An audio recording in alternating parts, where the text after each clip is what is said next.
विद्याची गोडी नाही, बुद्धी असून चालत नाही, तयास मानव म्हणावे का? ओळखलत का?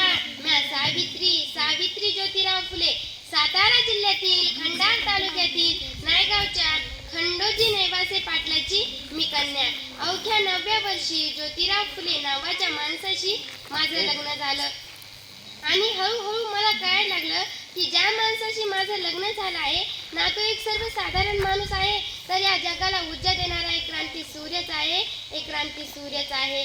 त्यावेळी बायांना उमरावला येण्याची पद्धत नव्हती. बाईच्या जातीने कसं, आपण बरं आपलं घर बरं घरातली चूल, स्त्री पुरुष उच्च नीच असा लई भेदभाव होता. पण त्या सर्वांवर एकच उपाय, तो म्हणजे शिक्षण. शिक्षणाचा हा एकच खूष ज्योतिरावांच्या मनात होता.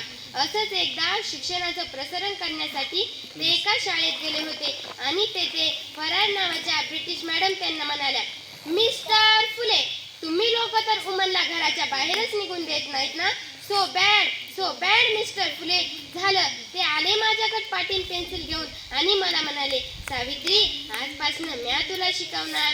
झाला, सुरू झाला माझा अभ्यास. बेक बे, बेदून चार, बेत्रिक सहा, काना, मात्रा, वेलांट्या, आकार, उकार, सार मी लिहायला शिकले, वाचायला शिकले आणि बघता बघता काव्य सुधारूच लागले.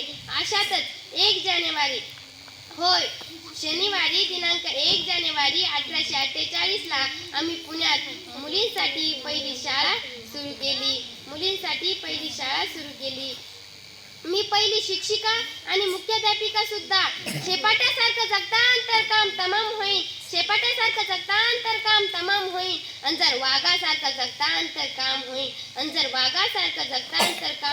पण समाजाचं मात्र धर्म बुडाला कोयाकुच सुरू होते. अहो, जर एखाद्या सामान्य माणसाने शिक्षण घेतले तर कोणाचा धर्म बुडतो? इतका तकला असू शकतो का